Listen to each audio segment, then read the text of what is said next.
2. Hi, everybody. Welcome back to the Scarlet Quill Society. July. It's already July, and we are talking about world building. If you decide that you love us, go ahead and hit like, subscribe, do the YouTube things. That would be great. I'm Rowan. I'm the managing editor at Yeah Right, and I have a really exciting panel for you this week, and I'm going to let our panelists introduce themselves, but first I want to take care of a little bit of housekeeping. While we are increasingly moving to a virtual world and it feels a little weird to talk about a land acknowledgement in that context, the nexus of where Yeah Right sits is still a place, and we still have a duty of stewardship to that land. So the bulk of the Yeah Right editors right now, which I think is just like 2, but is on the traditional and the current home of many people, because we are at a confluence of several rivers. So the Multnomah, the Wasco, the Cowlitz, Cathlamet, and Clackamas, the bands of Chinook, the Tualatin, Kalapuya, and the Molalla, as well as the Confederated Tribes of the Grand Ronde, call this area home. And as part of our duty of stewardship to that land, Yeah Right donates to the Naya Family Center, which provides culturally specific programs and services that guide people in the direction of personal success and balance through cultural empowerment. So I am going to go ahead and invite our panelists to introduce themselves and give their own land acknowledgements if they would like to do so, starting with, I'm just going to go left to right on my screen, start with Genevra. Right.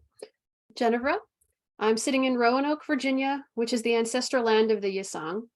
Roanoke's very name is derived from a Powhatan word, Raranok, a term meaning things rubbed smooth by hand, which was used to mean the shell beads made by peoples in this area for the use as currency and decoration. And the city's first name, Big Lick, described the salt marshes where gathered the buffalo, the elk, and the deer that Native Americans from the Yisang, the Saponi, and the Occaneechi hunted here. In addition, the state of Virginia itself was built by the labor of enslaved people and with the riches that their labor brought, the effects of which are clearly visible in the everyday surroundings of anyone who lives here now. Thank you. Next on my screen is Kat. I have been doing lots of different land acknowledgements over the years. The last time I did one for Yeah Right, I talked about where I was born rather than where I reside for security reasons. At this point, I have just started saying all of us live, at least those of us who reside in Turtle Island and many other colonized countries, on land that was appropriated from and never ceded, or misleadingly appropriated from Indigenous people everywhere. And that rather than call out specific tribal nations, I'm just going to note that we bear responsibility, those of us who live in comfortable and privileged places, to acknowledge the harm that was done, to make redress in whatever ways we can. That includes in our personal politics, in the policies we vote for, and that I, as a person of Asian Pacific ancestry, have a shared peril with missing and murdered Indigenous women everywhere, because people don't always make a distinction. And while their troubles are not mine directly, because I have privileges they don't, everything that affects them cannot possibly not touch me. Thank you. I don't know how we follow that. TC. Sorry.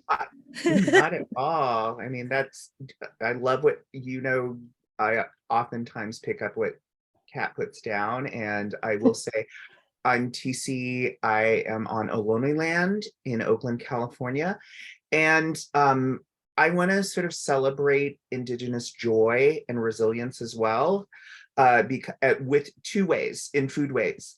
I am really lucky to have worked with Sean Sherman, who goes by the Sioux Chef, SIOUX, and he is a mycelial network of decolonized foodways. The most obvious is his restaurant, which is getting James Beard Award. But what people don't see under the surface is his deep commitment and the work he does to actually work on native reservations to build foodways. Like, when I was in Minnesota and talking to him about how do we fund this work, he said, never give us startup funding. That's too easy. We want your commitment year after year. He is doing a lot to hold the philanthropic world accountable for repairing the broken foodways of Native people. And I really want to say, like, he's getting a lot of press, but press for what is on the surface and above the ground, when a lot of his work is below the surface and really profound. So I really want to say, like, follow him, really dig deep in what he's doing, because it's not just restaurants, it's not just food products, it's actually having Native ownership over Native foods that is so important. The other one that is a Minnesota specific, and this is where I encourage people to actually give, is a organization called Dream of Wild Health that is working with both Native folks in reservations and urban Native folks to create farms. So, like, the great thing about it is, because you know, a group of people that's particularly invisible are urban Native folks, you know, and the, you know, places like Albuquerque, New Mexico, Minneapolis, Minnesota, Seattle actually have incredibly vibrant and, you know, thriving urban Native communities that, you know, work across tribal lines, that work across gender lines, that are doing a lot of work around, like, decolonized foodways, decolonized ways of holding power. And what people may not know is that the sort of white earth tribes in Minneapolis were among the first people post George Floyd to patrol South Minneapolis to make sure white supremacist violence was shut down right quick. It was really on their backs that South Minneapolis actually was a safe place in the wake of George Floyd. So a lot of stuff I wanted to recognize and definitely, you know, wanted to bring attention to and give some light to. That's amazing. Can you make sure that we have those socials so that we can put them in our description after the video? Thank you so much. Oh, can I do one more thing? Yeah, absolutely. This is something I just learned about. This is part of my learning curve for folks with visual disabilities, is to describe myself. I am a tan Vietnamese person, bald, with glasses, wearing a blue t-shirt with the outline of Minnesota on it.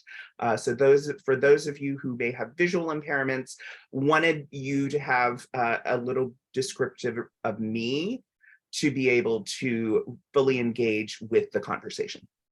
And I just learned that last week. So no shade on anybody who hasn't done it, because I'm doing it for the second time. Does anybody want to follow that up?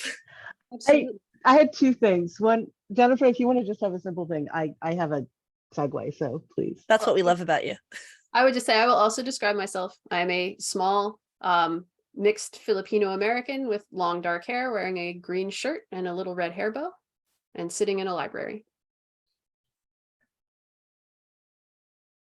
So I'm going to note that I shared a how to do visual descriptions properly post for my commentariat this last week. And I know you super did, and I super saw it, and then I completely forgot it. And I feel some kind of way about that. Just shared it, but did not actually interrogate how I want to describe myself, because I have found it useful to just let my words speak for me in a way that, except when it matters. But I think that that's slightly facile. But while I think about what I want to call describe myself as, I wanted to note that even in the land acknowledgements we did, it was really lovely to hear so many different facets of how this can work. Because, sorry, Roman, segueing into the topic, the diversity really matters, and that the three of us together, the four of us, formed a multifaceted presentation of what can happen rather than repetitions of the same thing. So I really love how that all worked together. I tend to obscure my demographic details in a lot of ways this way now because of impairment, but what I will say is that I am a Asian American of Japanese heritage. I've lived for many reasons all over the world. And I'm currently somewhere in the middle of Turtle Island,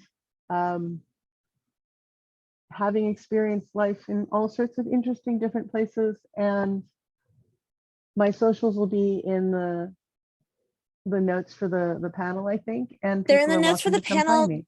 They're also linked in our main post. So if you go to yeahright.me and go up to the Scarlet Quill Society menu, use the drop down in our July post where we go into this topic, not in as much exciting depth as our panelists are going to, I think, but hopefully we cover enough material there that you get a really good grounding in what you should be looking for. Anyway, all of our panelists' full bios and Kat's socials, at least, and I'm trying to think what links we have for Genevra and TC, but are in there. So check it out, and check out the post. You know, every now and then we get a little thrill from page views.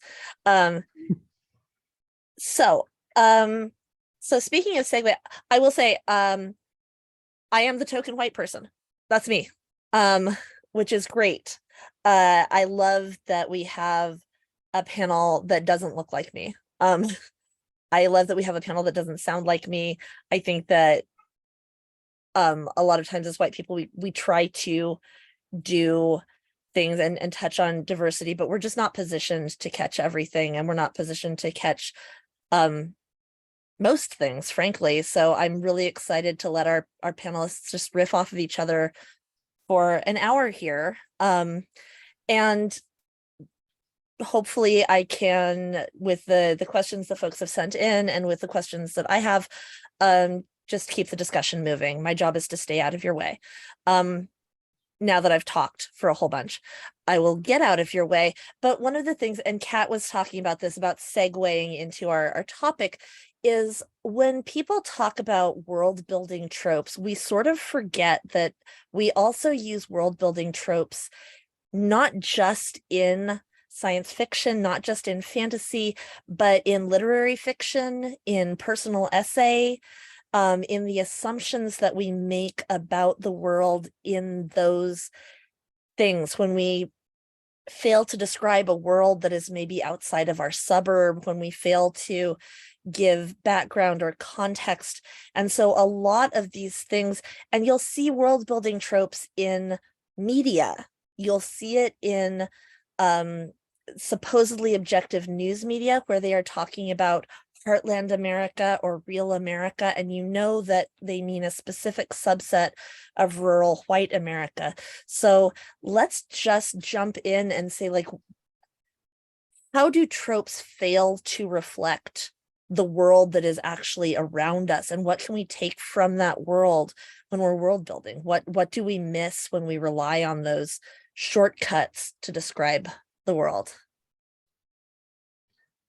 I think the number one thing that happens is that a lot of, and we're talking about this on the eve of the writer's strike or the actor's strike, to be in solidarity with the writer's strike now in the US, which is interesting. But there is a craving, whether it's driven by the people footing the money and doing the gatekeeping, or by the creators themselves, for simplicity. They'll say, oh, well, I just wanted to focus on the thing that I wanted to focus on.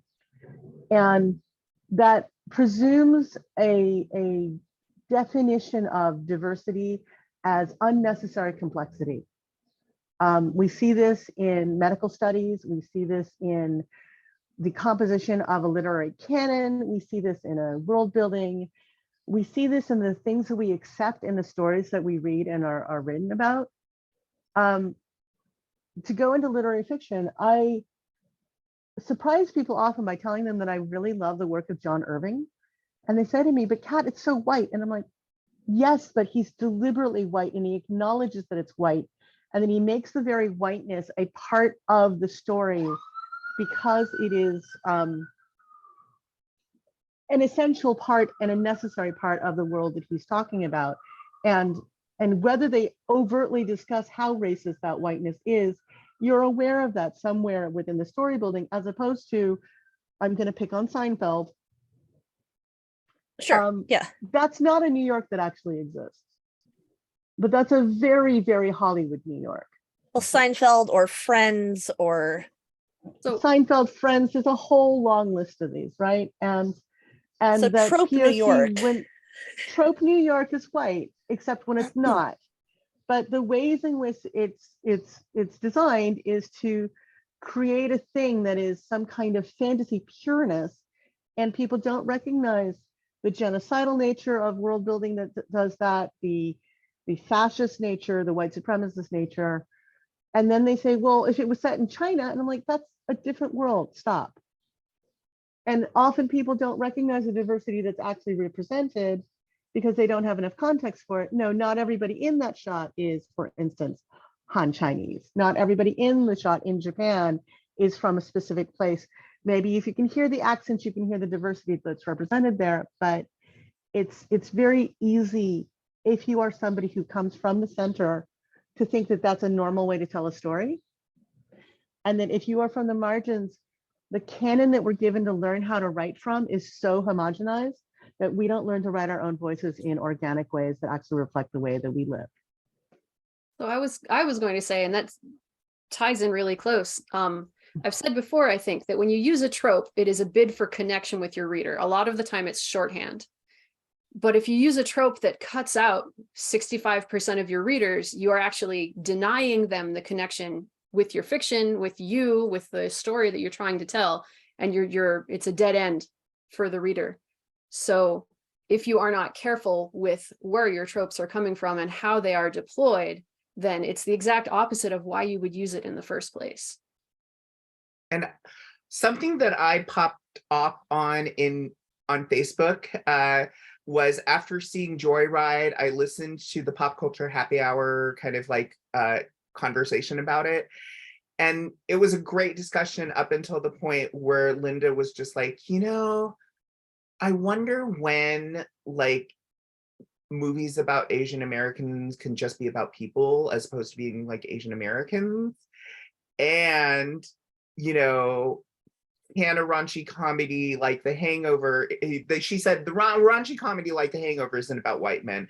I was like, slow your roll, because yeah, it is. When you're writing about white people, you are writing about whiteness in the same way that when you're writing about multicultural settings and stuff like that, you're writing about the people that are in those settings. So don't think that race isn't playing a role in your world building, that there is any form of deracialized, world building. And that was something that I was really like, I can't believe she said that. I can't believe she would ever assume that The Hangover isn't about white men, because I'm like, what they get away with, what they get to say and don't say, how far they go, their type of behavior is all informed by their whiteness and by their maleness and by their cisness.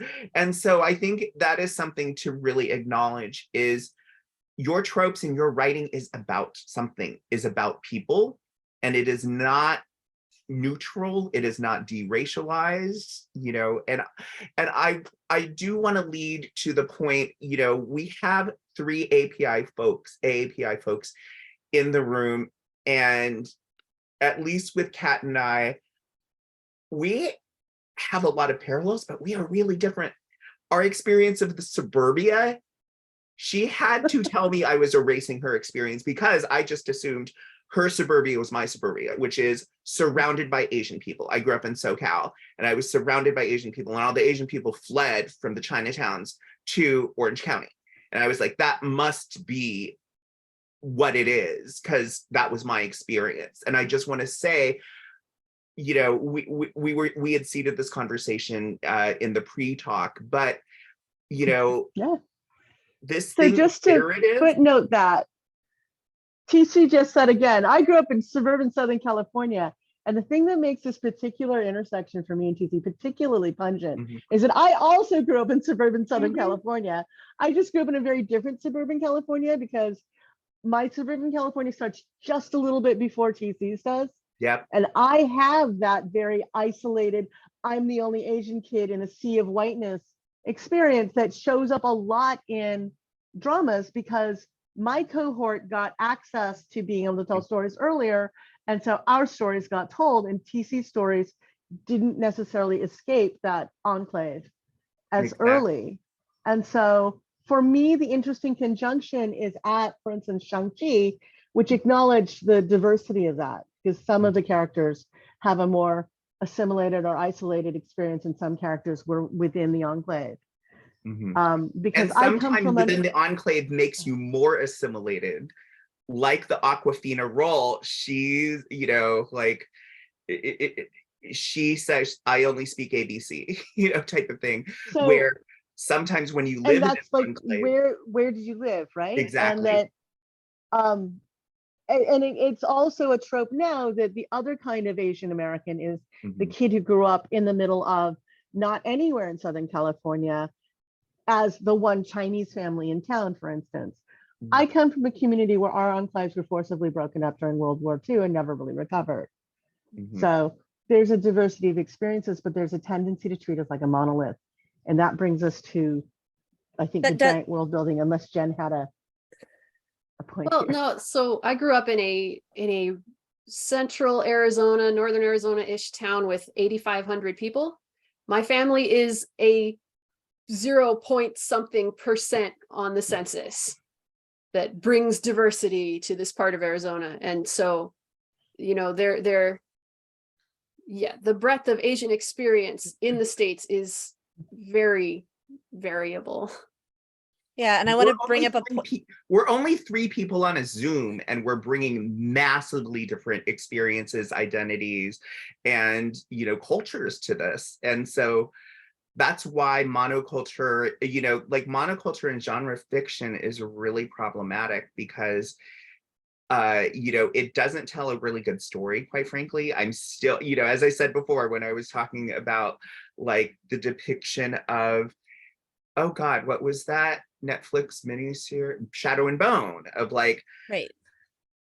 Again, she was the only, and they, you know, they didn't even like show the fact that she is a diaspora, in the sense that like there are people on the other side of that fold who look like her, who have cultural ties to her, or anything like that. So I think that there is a pernicious degree of monoculture that gets expressed, because yeah, like, you know, I'll bring up another point from the from our pre-talk, which is, where are the stoner Klingons? You know, you know, you cannot on a planet, an entire planet with billions of inhabitants, you cannot tell me they only act one way. You know? Right. And this is there's no such thing as an honest default. You have to pick the place that you're starting from, because you can't say, all right, here's the entire breadth of the world in the first 200 words of this 5,000 word short story that I'm writing. But you have to understand that whatever perspective you're standing in is a perspective that is naturally going to be shuttered from some other perspectives. Right. So this actually does segue really, really neatly into the next thing that I wanted to talk about, which is ways that people do try to simplify. And this is a discussion, I want to side note, a discussion that Kat and I have had repeatedly, which is that characters that look diverse but don't come from a diverse experience pool are not actually diverse characters. So like Keiko O'Brien in both Next Generation and on DS9, where we see a lot more of her, you know, what does she have access to? Who does she get to be?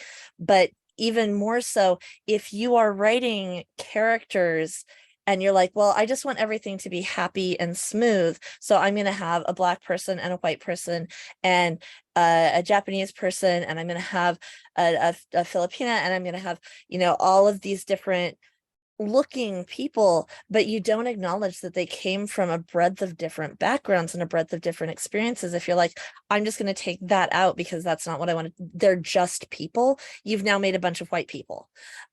Probably you've made a bunch of people that reflect your own lived experience. I absolutely agree that you probably made a bunch of white people, but the other thing that happens is the next step beyond that one is, oh, I don't want to make a bunch of white people, so I'm going to take a characteristic from each of them. And this is a different kind of tokenizing where, oh, this one is into food and that one is into technology. one And who. this one is, and there's a one who, and Yeah. everything's dealt out like a stack of cards. And it's that D&D party building. Mm-hmm. And like, Yeah. you can do that, but you have to acknowledge why your party looks like that. Yeah. And it's because you could have had 2 thieves, but you only got 1. And actually, somehow you've said all the fighters can't have any thieving capabilities. So I want to lampshade this real quick. What we're Yeah. talking about is monocultures as a way of simplifying world building and why they don't work. So you have monoculture tropes like all the Klingons are like this, all the Vulcans are like this. You also have monoculture in the terms of planets, where you have Dune as a desert and Dagobah is a swamp. And so you have physical as well as cultural monocultures. Yeah. Carry on. Sorry. Also on the Good Star idea. Trek tip, you could actually like do that in terms of sort of like, oh, they all seem white, by naming that maybe Starfleet Academy is like Ivy League school that Like any flattens academia out where you, yeah. I mean, it's in distinctions. Portland, right? Exactly. Starfleet, Hey. you know, it could be that like, hey, that Starfleet headquarters is San Francisco. So it could be Starfleet is actually a whole bunch of tech bros who enforce solidarity and uniformity. And you could actually do that. And there's not to say that you couldn't have uniformity. You just need to explore it and unpack it, you know? why? Why Yeah, is it uniform? exactly. And it's not that in Starfleet, because I remember watching Picard and they go to Japan to Starfleet Academy or Starfleet headquarters, and there isn't a single Japanese person on screen the entire episode. Not one. And I if you're counted. going to do that, you have to explain it. Okay, if this is the funneling thing where nobody's going to get through the first couple rounds of interviews unless they fit a very specific mold, where is everybody who failed out in interview 2? Where do they go? Because their goals don't stop. Their dreams don't stop. They have to take a different direction to them now. So where is alternate Starfleet? What is the merchant marine version of those dreams? That is really true. And just to talk about the real world implications that are happening literally today is how the affirmative action case, overturning affirmative action, has unfolded, at least from my perspective as somebody who's worked in AAPI advocacy at the national level for national AAPI organizations that are accountable to AAPI communities and constituencies. Because the people who've been tapped to talk about that have been academics and celebrities. The people who are actually accountable to, and the people, the spaces that have actually put out formal open letters decrying that are invisibilized. You know, we are relying on one celebrity, one researcher who has no ties to the community other than for the celebrity, it's like, you know, saying, this is what my culture is, and for the researcher, this is what I research, you know. But in terms of, you know, the dynamic of, do they care if the community would hand them their ass? Probably not, you know.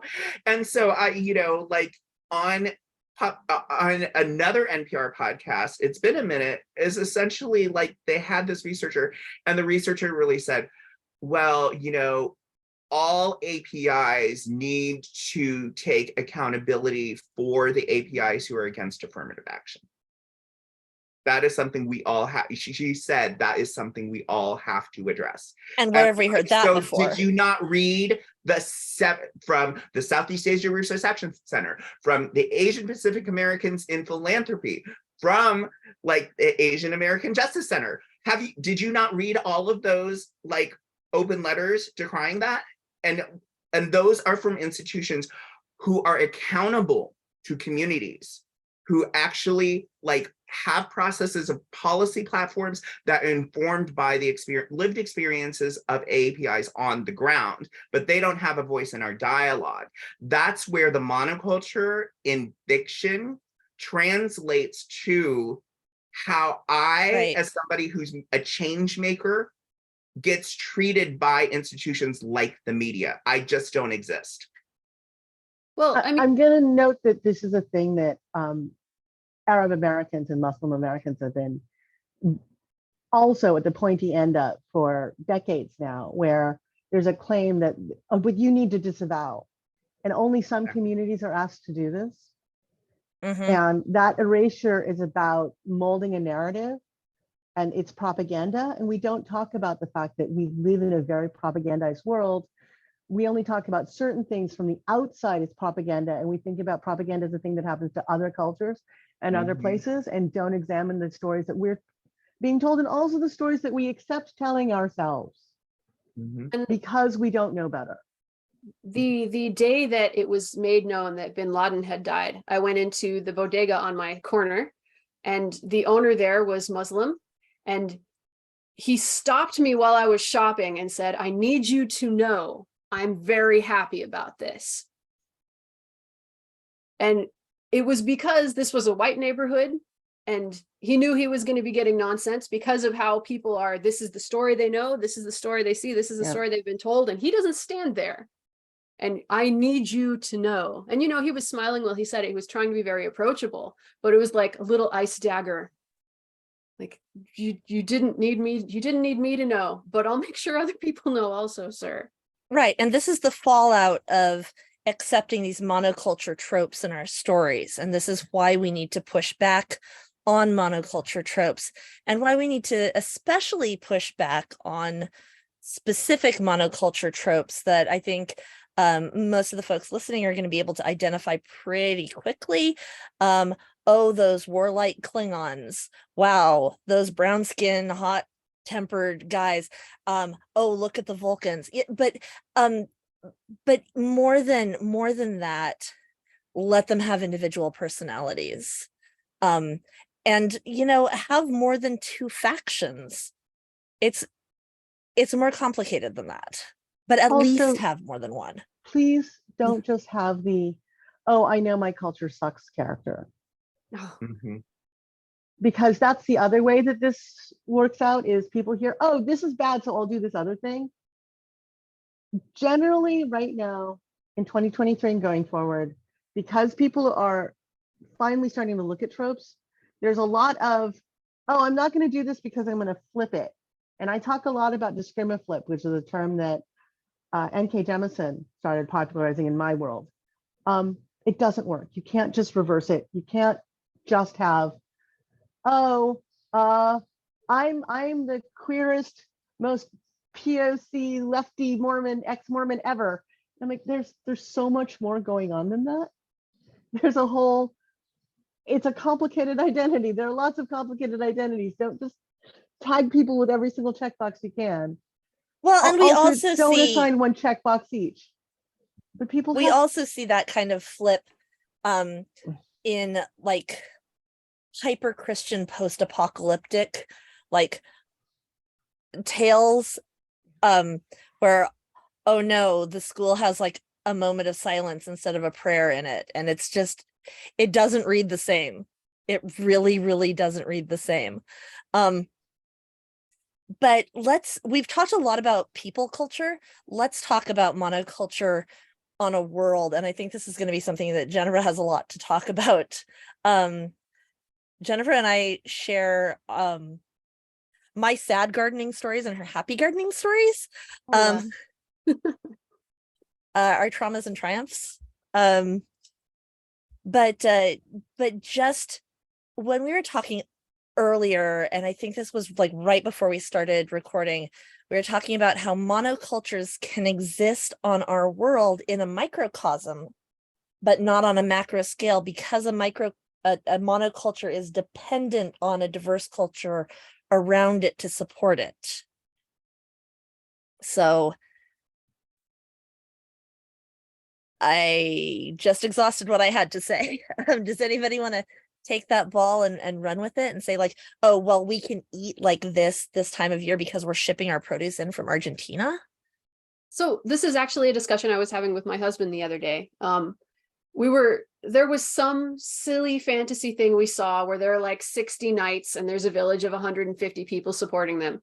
And I think the way that it worked out is that for every actual armored knight who existed in medieval Europe, it took something like 100 people to support that one person. Yeah. Grain, horses, feed for the horses, hunting, housing, training, all of that. It took all of that to support that one person. And I feel like absolutely these enclaves where I can have my pineapple in December. The discussion I was having with him is, I was joking about how I'm growing a lot of my own food and making my own ice cream and stuff. And how far would I have to go before I've actually made it? Before, okay, I'm going to have to get a cow, or the ice cream is still coming through a whole bunch of other, where does my sugar come from? How many people does it actually take to support this twee little thing that I can put on Instagram? Look at, I've learned how to make sorbet. How much of that is me and how much of that is because I'm balanced on the needle point of a huge amount of other people's work? Right. And we do hand wave it. There are some really, really classic tropes that I want to call out right now. We're going to have replicators. So boom, anything you want your pineapple, you want your milk, we're going to put it in a replicator. We ship it in from some unknown planet somewhere in the galaxy. We just have all of these traders going around with, let's just call out pineapples and milk, right? So with pineapples and milk, or we have hydroponic growth. Looking at you, Fury Road. There's a scene in Fury Road where, to show the abundance of the Citadel, Immortan Joe walks from the very, very dry throne room area to the very, very dry, but with a little pool in the center, his quarters and library. And he walks through a hydroponic farm. And this thing is, I swear to you, Genevra, have you seen it? I haven't actually. Okay, so it is maybe 2,000 square feet. And this is supposed to support his entire population that lives on, it's hundreds of people.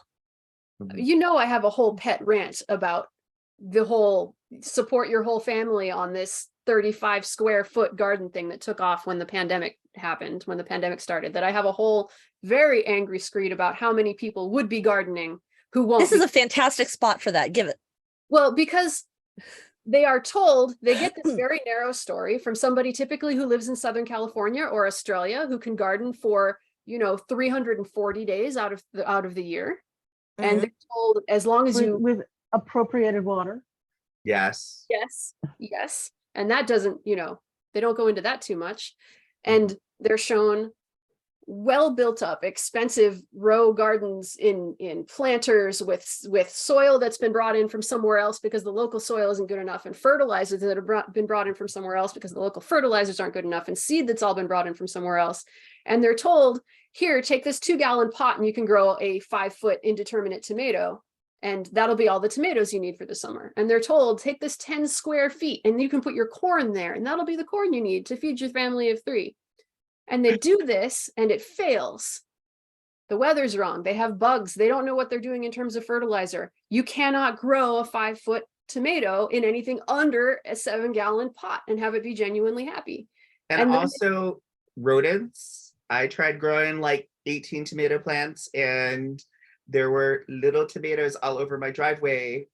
One bite, so I'm so glad you're naming the romanticization of this, because I also think it replicates itself in terms of like post-apocalyptic, like, there's that one guy on the road and he'll just there's the pick trope. up everything along the way, as opposed to being like, you're probably gonna die in a week, And or like they come through and it's July. Like what's ripe in July? Almost nothing. You want some blackberries? We got some blackberries. So the other part of this story is that it encourages us. I think that was too many syllables. We get encouraged to tell stories about homesteading without acknowledging the cultural violence behind homesteading and why that soil was rich and what it means to have one crop out of that soil and then what happens after. Because we don't talk about replenishing the soil. That's a very niche thing that's told in certain small corners and in certain very romanticized other ways that we talk about it. But we act like the soil can infinitely provide nutrient-rich food, and we don't talk about what it takes to get calcium and iron and B vitamins and all these other things into these non-animal foodways and these things. So we don't talk about cycles because, again, we're talking about very, very science mediated in this it's not science, it's actually agribusiness. It's all sorts of ways of synthesizing and simplifying things and the cost that it takes to get to that place of synthesization. So I'm actually writing a story about the cost of doing that replicator and what it takes to make that replicator keep going, because we just treat it like magic. And magic is fun in fantasy stories, and you don't have to have scientific systems-based magic, but when you extend that thinking to what we're doing right now, it leads us, because we want to live in democracies, to make bad choices. And in that small gardener who's just starting for the first time and they're scared because the pandemic is scary and they don't know if they're going to be able to get groceries, they put that tomato into that pot and they fail.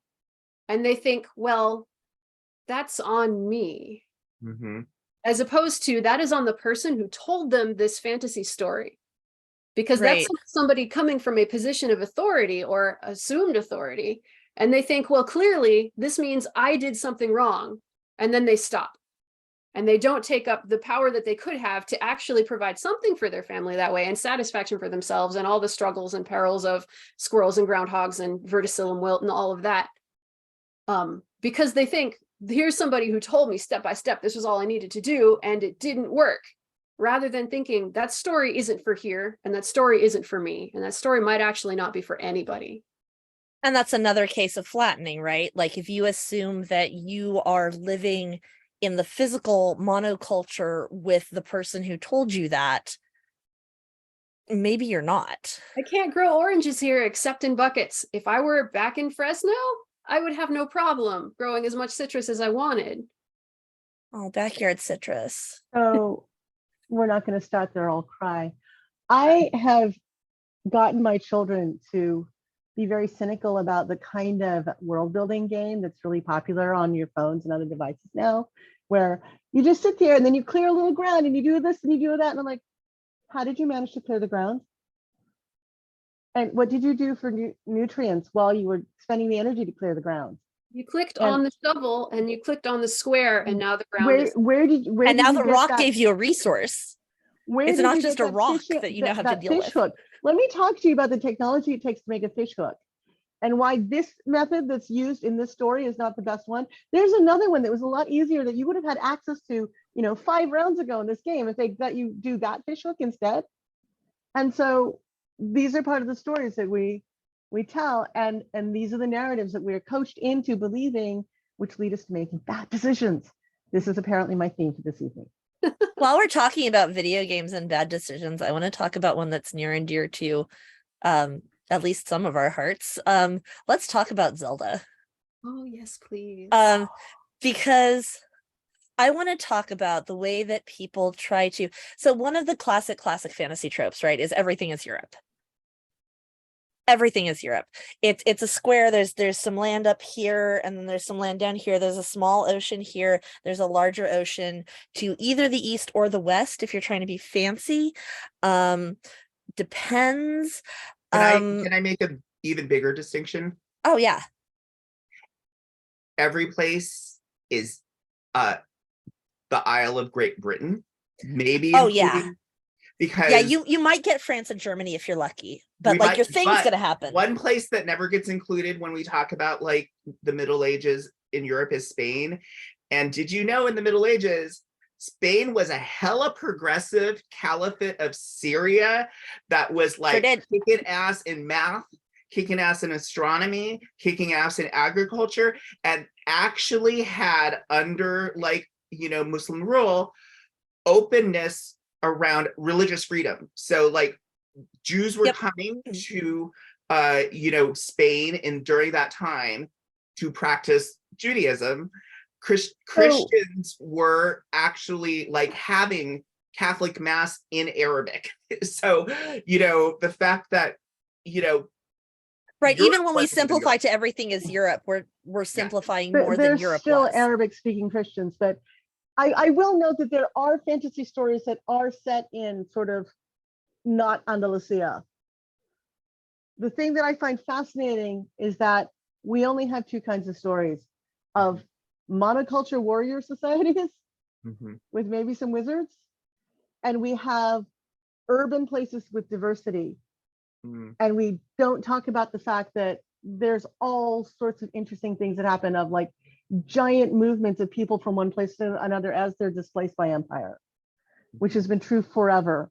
And we don't talk about the complexities of that because these things are currently causing modern conflicts, but we only talk about the contrast between indigenous and non-indigenous, and then people want to have fights about that instead of talking about why we talk about indigenous, which is important, but also this idea that other people who know that histories are complex use that to override and saying, well, nobody's indigenous. Like, indigenous is about an experience of a contact, among other things. So, but when getting back to the geography of these fantasy places, right? So yeah, either you have everything is Europe, or a lot of people, the competing trope with everything is Europe is random map generator. And there are a lot of ways to do random map generator. There's a bunch of them online now that we didn't have when I was a kid. And then now the kids these days are going back to one of the old ones that we used to use for like D&D when I was a kid, which is the rice map or the cereal map, whatever you call it, whatever you have that is a bunch of small things in your house. You could probably do it with oatmeal. You want to scatter it all over this piece of paper, and then you trace around the sort of bulks of the shapes, and that's going to give you either a world map with some continents or a country map. And then you sweep that off and you have your outlines, and then you have to fill in what's in there. And sometimes you fill it in like Hyrule, where there are, if you look at a map of Hyrule, there's one river that empties into this ocean, and it's this big. And the whole rest of the map is covered in these waterways that just endlessly recirculate into each other, and huge waterfalls flowing into them.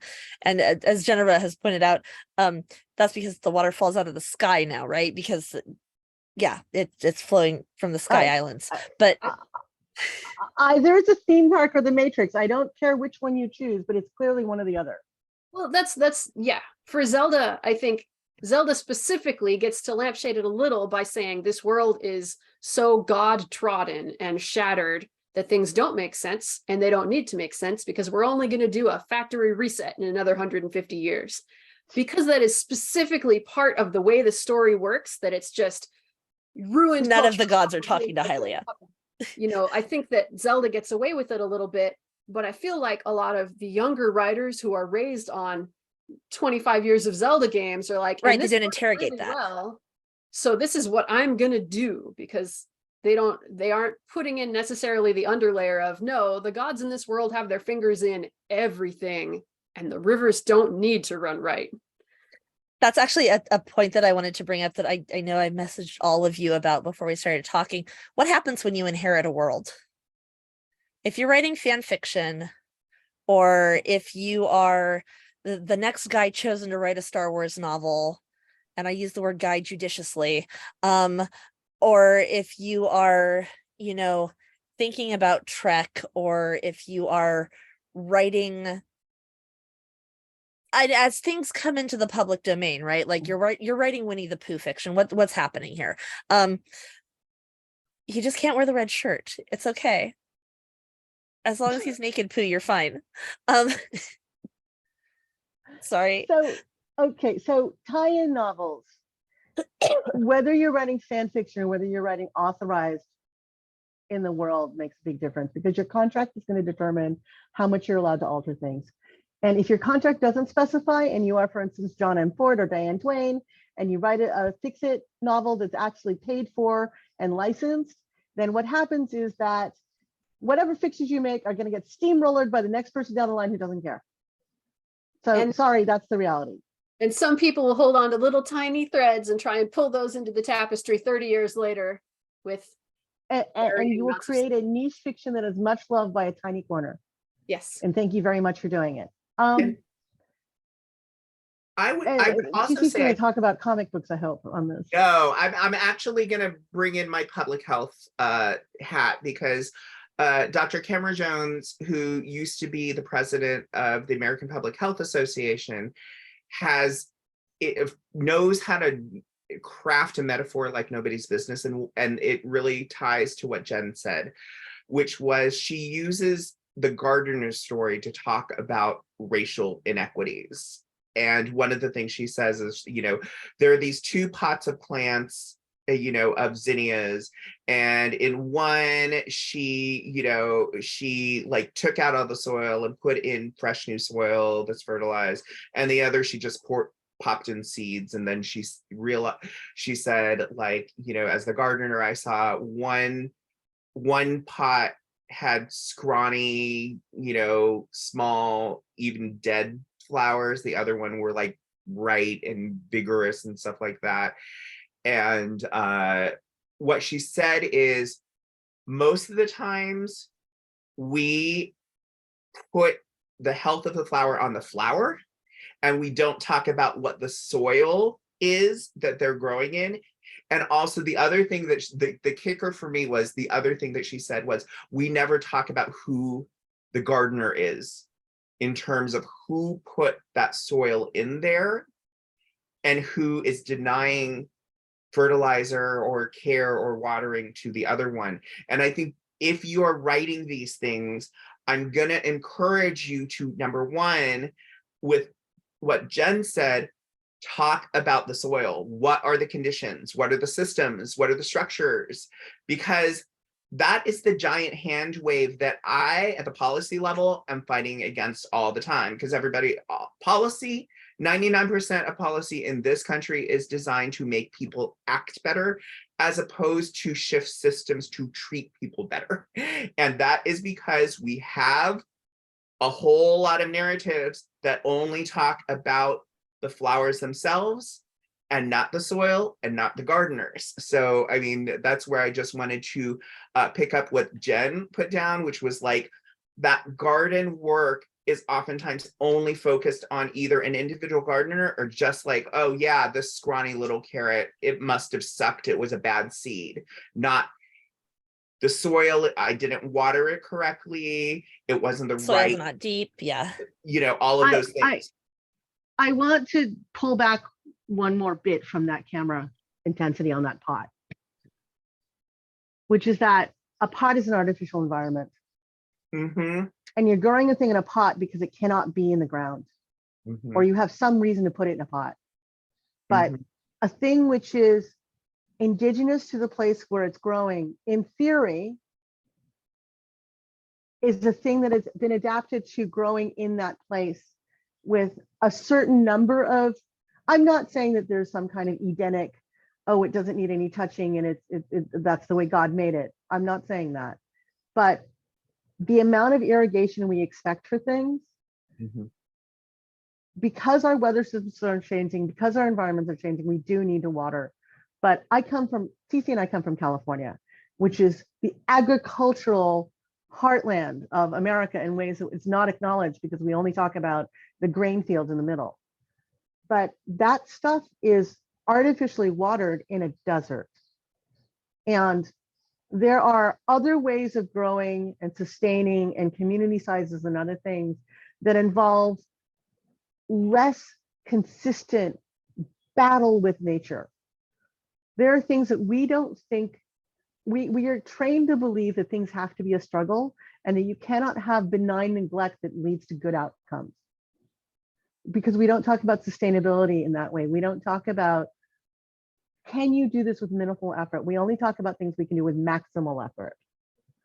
And we talk about, okay, if everybody's stressed out, if somebody is sick, if you can't get out to the fields every day, is this going to thrive?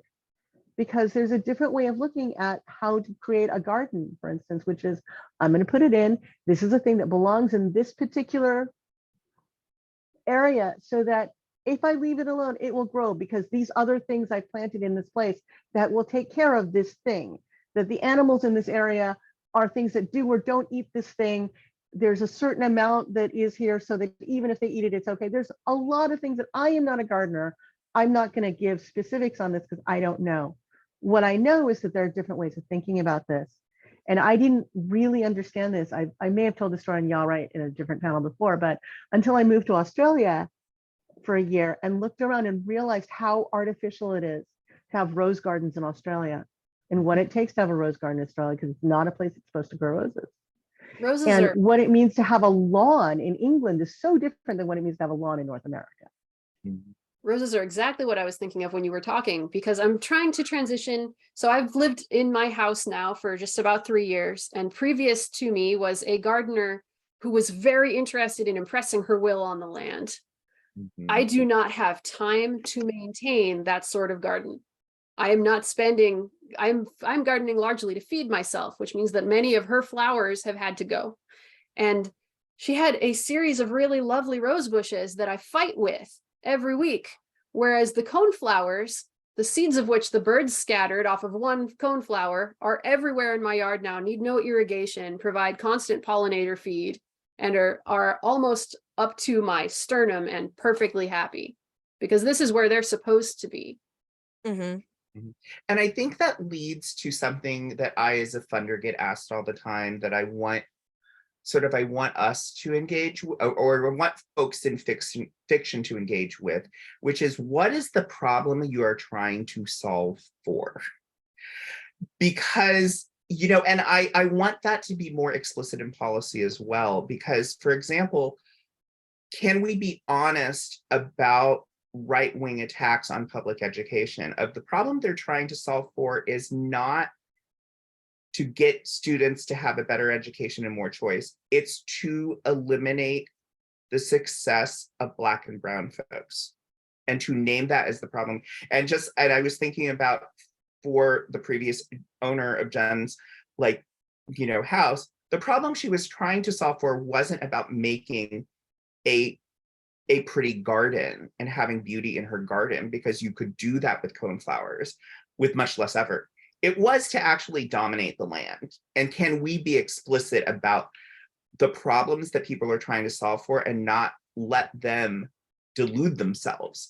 Can fiction be honest about those problems of, because one of the things I was really impressed with was there was an episode of Star Trek: The Next Generation where they went to Bajor, and the crew of the Enterprise were like, why don't you have replicators? And they're like,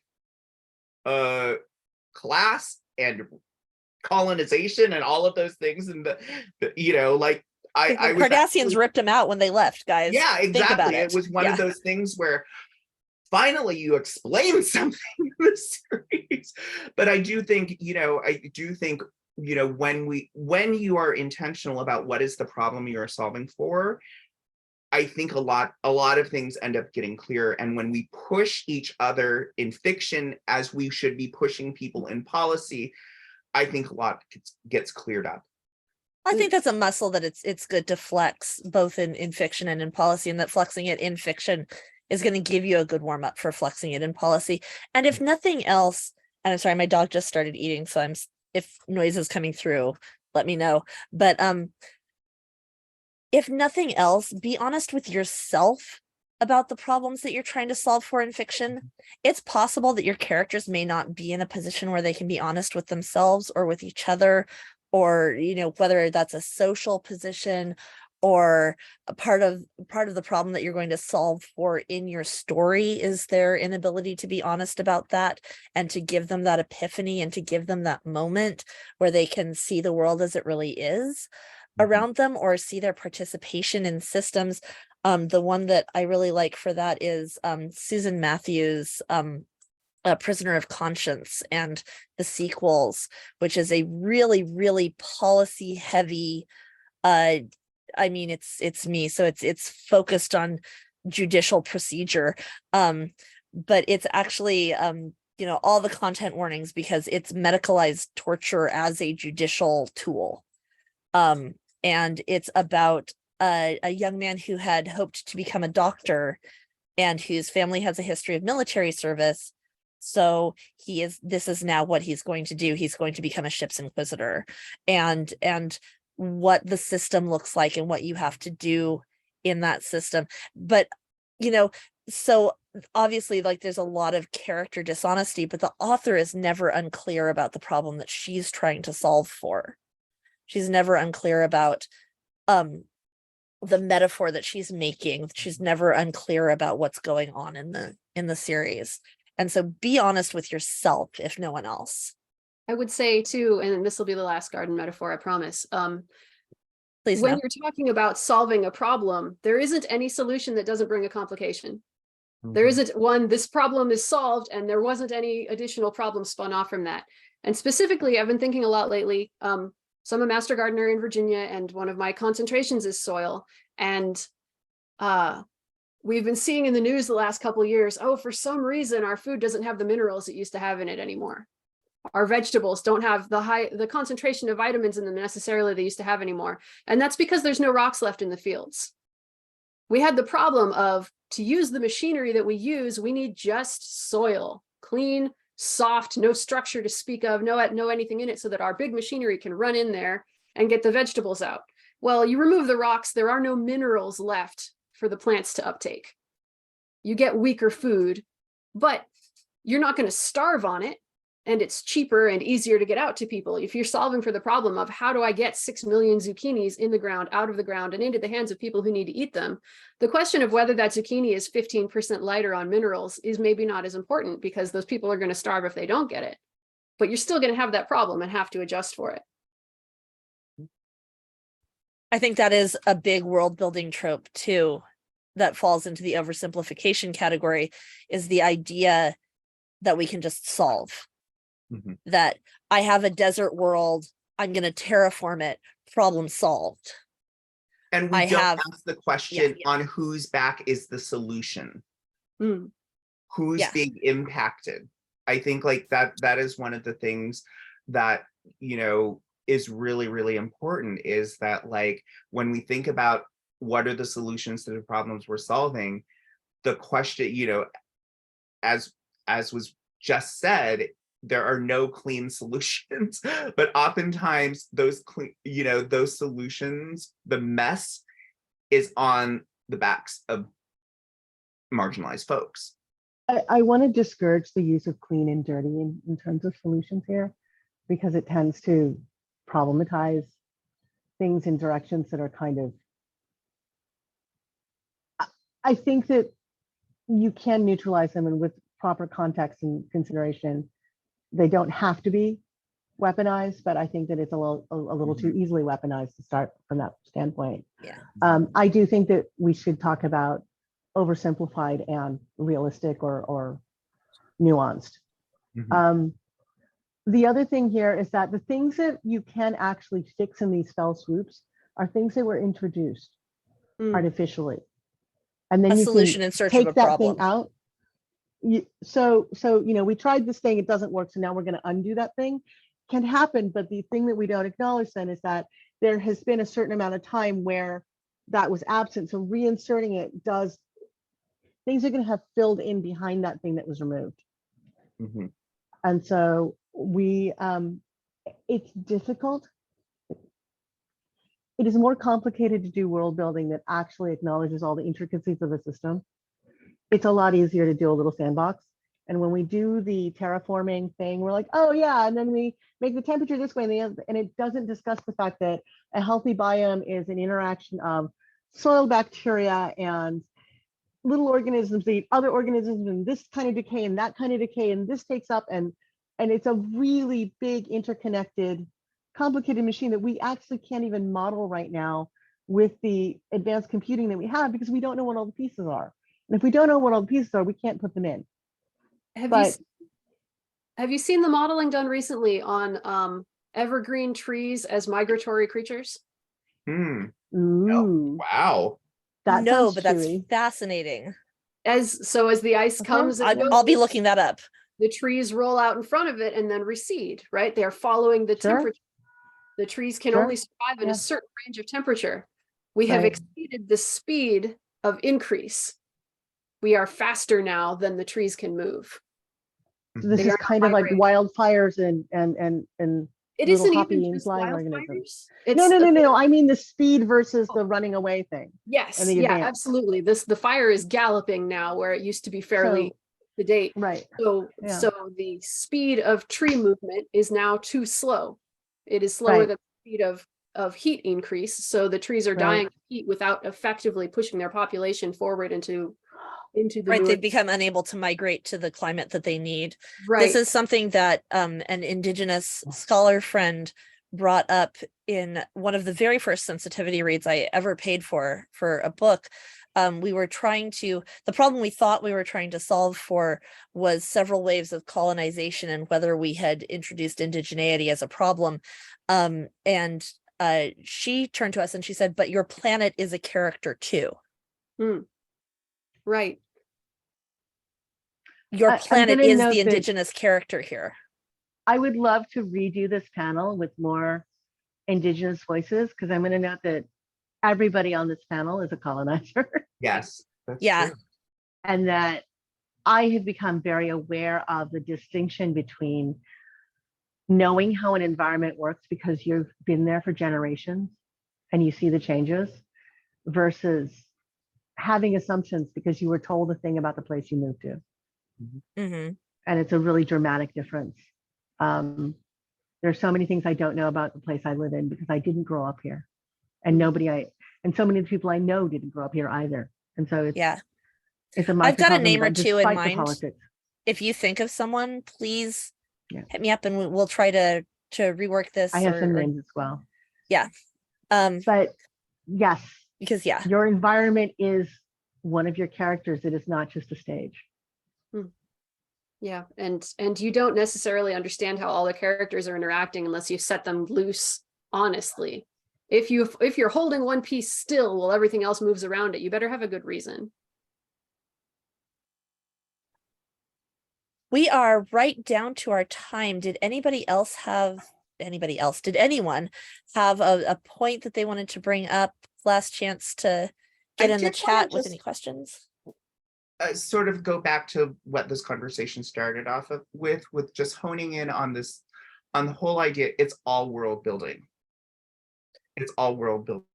You know, just because something is set in New York in 1996, if you've got 4 white friends, you know, living in an apartment that is like 1,400 square feet, that is world building. And you have made an intentional choice to portray a very different world than the world that exists right now.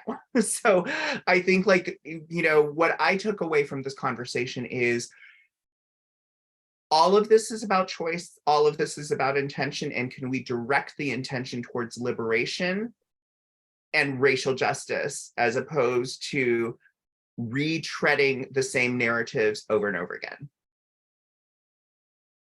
So I'm going to pick that up and to say that many of the people following along are attracted to writing in genre fiction because genre fiction gives very clear parameters. But just because you're writing in genre doesn't mean you need to be writing stereotypes. And that one of the things we didn't get to that we kind of floated as a possible discussion point in here was the ways in which biomes intersect with each other and how one flows into another, and that you can't really have a waterfall without something to drive the water going through that waterfall, and it has to go to a place, and then the effect of that has to change how people move about from place to place and all these other things, and all these choices all fall on each other. And that we have a long history now of authors saying, but I intended the right things. Right. And I don't want to get into fights about intent. I want to get into discussion of goals and about context and about awareness of context and awareness of impact. Because even when we're writing fluffy stories or fix or whatever we're writing, most of us are writing to have some kind of effect on the world. And I'm not going to say that you can't just write in order to make a paycheck, but when your paycheck is about increasing the level of struggle and suffering in the world, then I hope you don't sleep well at night.